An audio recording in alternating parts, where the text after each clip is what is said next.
Assalamualaikum warahmatullahi wabarakatuh. Terima kasih yang udah ngeklik lagi channel saya. Semoga kalian selalu sehat, dilancarkan kerjaannya, disayang bos, banyak bonus dari bos, amin ya robbal alamin.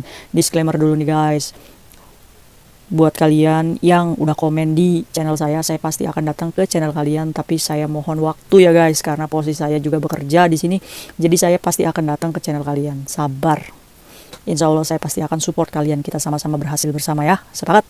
Silakan yang belum subscribe di subscribe dulu guys. Yang udah subscribe saya mau ucapkan terima kasih banyak. Semoga rezeki kita lancar semuanya, amin ya robbal alamin. Saya hari ini mau cerita. Yuk cerita yuk guys. Oke guys, malam ini saya mau bercerita tentang hati-hati kalau kita menemukan kartu patadong ya guys, atau kartu oktopus di jalan. Jangan kita bawa budaya kita yang menemukan barang itu kita merasa bahagia dan bersyukur, serta menganggap kalau barang yang kita temui itu adalah rezeki.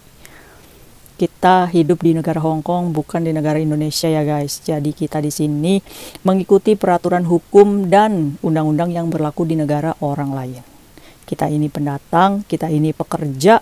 Lebih baik kita menghindari hal yang menurut kita sepele, tapi tidak untuk negara ini. Nah, dari kisah ini semoga kalian bisa mengambil pelajarannya banyak-banyak. Yuk, ceritanya gini guys. Oke guys, kalian panggil aja saya Mbak Citra. Saya bekerja di Hong Kong sudah 5 tahun lebih, dan ini adalah kontrak ketiga saya. Saya bekerja dengan seorang majikan yang menurut saya secara finansial dia ini tergolong kaya ya guys. Karena bos saya ini memiliki mobil pribadi dan rumah yang cukup bagus lah di komplek daerah North Point. Saya menjaga seorang anak laki-laki. Pada waktu saya pertama bekerja, anak laki-laki yang saya jaga itu berumur 5 bulan. Dan sampai sekarang itu ya berarti menginjak 5 tahun lebih umurnya. Bos saya ini perempuan kerja, dia seorang pegawai bank di salah satu bank swasta di Hong Kong. Dan bos laki-laki saya ini sebagai seorang manajer LED di salah satu perusahaan di Hong Kong. Kenapa saya bisa tahu? Karena saya menemukan kartu nama bos laki-laki saya dan tertulis di situ adalah manajer guys. Bos saya ini dua-duanya bekerja dan saya menjaga anaknya di rumah dengan sangat baik. Sehingga bos saya ini sudah percaya sepenuhnya sama saya. Saya juga masak, saya juga pokoknya kebutuhan silo itu saya menghandlenya. Bos saya sudah percaya sekali. Tapi bagaimanapun kepercayaan beliau, ya tetap anaknya tetap dikontrol lewat CCTV. Apa yang anaknya makan selalu di monitor meskipun dia bekerja. Nah, balik lagi untuk masalah kepercayaan, saya juga diberikan kepercayaan untuk mengatur menu masakan terserah saya.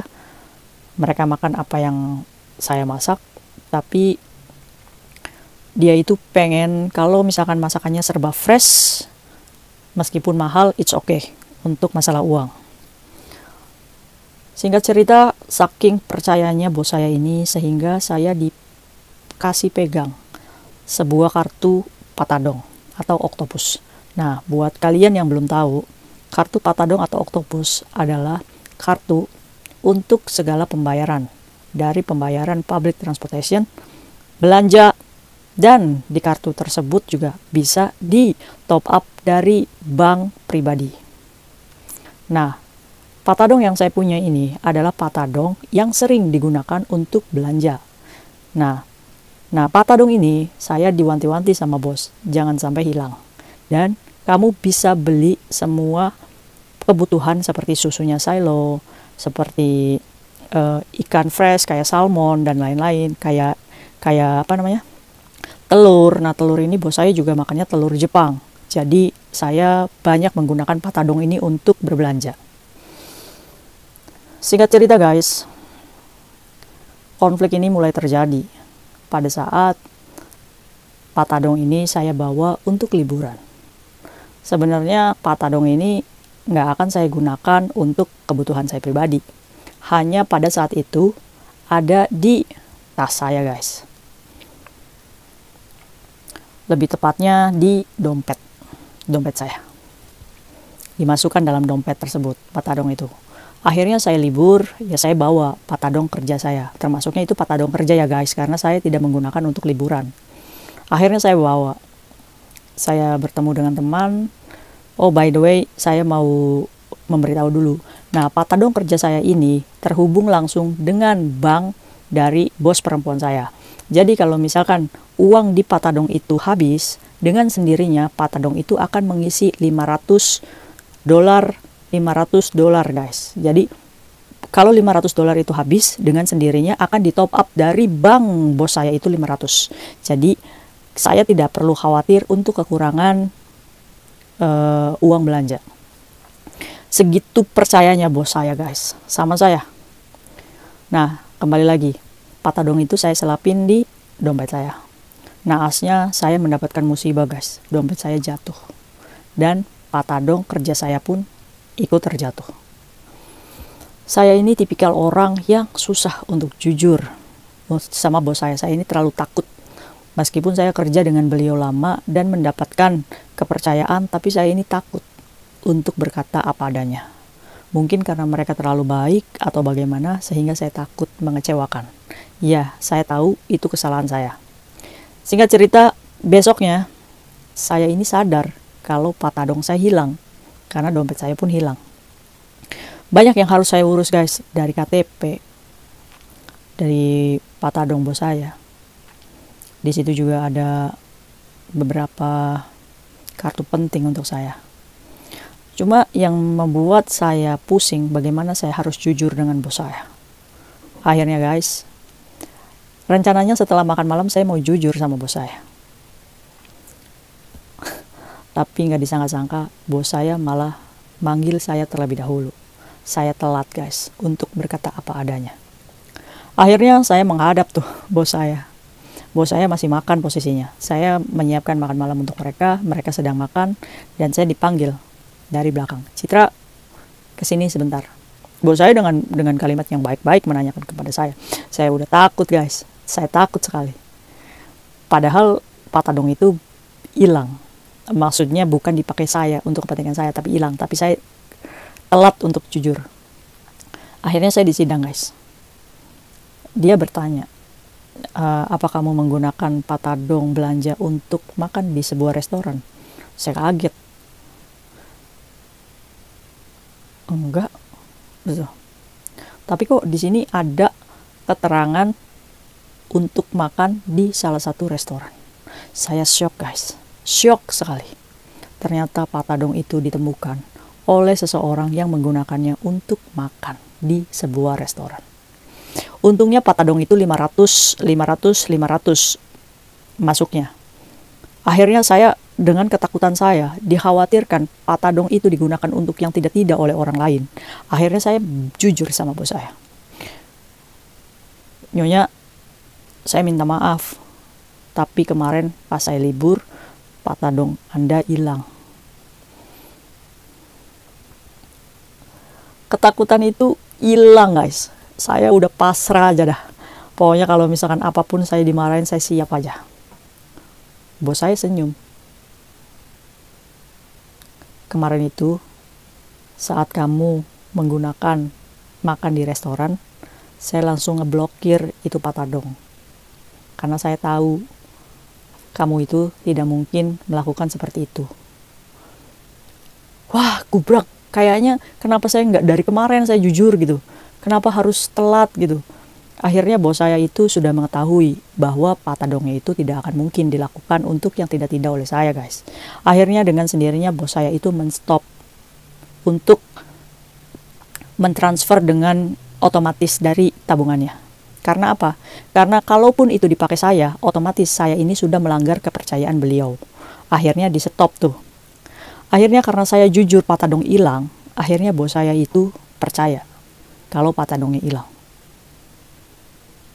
Saya minta maaf pada saat itu dan saya menanyakan kepada beliau apa yang harus dilakukan. Apakah harus saya mendatangi restoran itu untuk mengetahui siapa yang menggunakan patadong tersebut?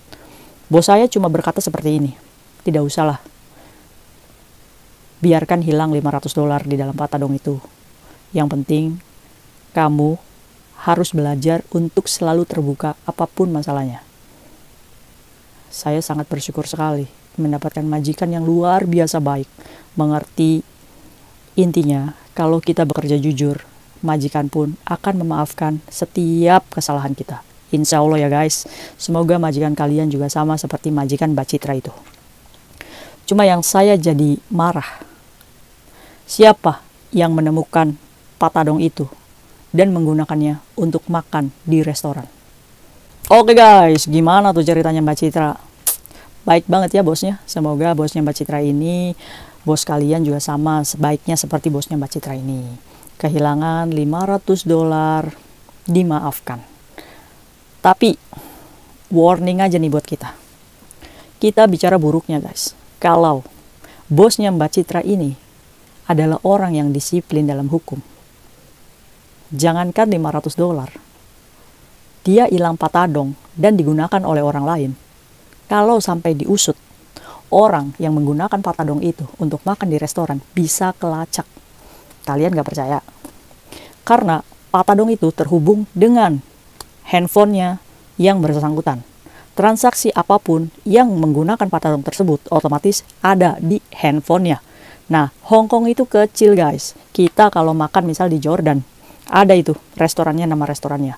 Kalau bosnya si Mbak Citra ini melaporkan kepada polisi kalau kehilangan patadong dan patadongnya digunakan oleh orang lain, mengambil uangnya, otomatis yang mengambil patadong tersebut adalah pencuri. Bisa diusut, bisa. Gampang, Hong Kong itu kecil guys. Kita lacak restorannya di mana, CCTV dibuka, orangnya ketahuan. Iya kan? Gampang guys untuk melacak di Hong Kong itu. Kalian jangan main-main. Nah, pesan moralnya apa? Pesan moralnya, kita itu kalau nggak punya uang ya guys, kayaknya kalau menemukan uang atau menemukan patadong, berharap di dalam patadong itu ada isinya, bisa buat kita beli makan. Apalagi uangnya banyak yang kita temukan dan di patadong tersebut. Sehingga kita berpikir kalau apa yang kita temukan ini adalah rezeki. Jangan ya guys, di Hong Kong bukan kayak gitu rumusnya. Di Hong Kong, nih saya kasih lihat beberapa contoh. Orang Hong Kongnya sendiri aja, kalau menemukan barang, itu difoto dan disiarkan. Bahkan, kalaupun diambil, dia mengembalikan kepada polisi atau ke customer service MTR-nya, patadong tersebut. Orang Hong Kongnya aja nggak berani menggunakan barang temuan itu. Karena apa? Karena hukum berlaku dan berbicara. Jadi kita sebagai pekerja di Hong Kong, mulailah mengikuti aturan yang ada dan mulailah mengikuti kebiasaan orang Hong Kong yang menemukan barang selalu diserahkan kepada pihak yang berwajib. Oke guys, meskipun itu $10, meskipun itu $20, patadong kan sering ya kita ini hilang ya. Lebih baik kita serahkan aja ke customer service MTR terdekat kamu atau polisi, atau jangan diambil. Udah cari aman aja. Kalau misalkan kita nemu di jalan tuh patadong, wah ada patadong tuh. Kalau kita nemuin di jalan tuh, ih ada patadong tuh. Cepatlah sadar dan mengatakan kepada diri kalian, jangan diambil, jangan diambil, jangan diambil. Lurus aja jalan guys. Udah, itu adalah cara teraman kalian menjaga dari hukum Hong Kong. Oke guys, mungkin itu aja sharing saya malam ini. Jadi intinya, saya memberitahu, pencurian di Hong Kong itu ada beberapa karakteristik, yaitu kita menggunakan barang orang lain meskipun kita tidak berniat untuk memilikinya. Ya seperti itu tadi, menemukan patadong, menggunakan, tapi kita nggak pernah mau untuk menguasai kan, tapi tetap aja itu termasuknya pencurian guys. Untuk masalah denda dan hukumannya tergantung hakim Hong Kong yang menentukan kalian. Jangan pernah berpikir kalau di penjara Hong Kong itu sebentar kok, enak kok. Tetap aja guys, kalau kalian udah bersangkutan dengan hukum dan polisi, itu nama kalian di imigrasi sudah jelek. Dan akan susah nanti mengurus visanya. Udahlah, kita baik-baik aja kerja di sini ya guys ya. Bersyukur dengan apa yang kalian miliki, bersyukur dengan pencapaian kita hari ini, apalagi kalau kita sudah bekerja di bos itu ikut bertahun-tahun yang sudah mendapatkan kepercayaannya. Jangan hanya karena masalah sepele kayak gini, kita harus pulang ke Indonesia dengan keadaan kita belum siap untuk pulang. Tetap semangat guys, sukses buat kalian semua. Assalamualaikum.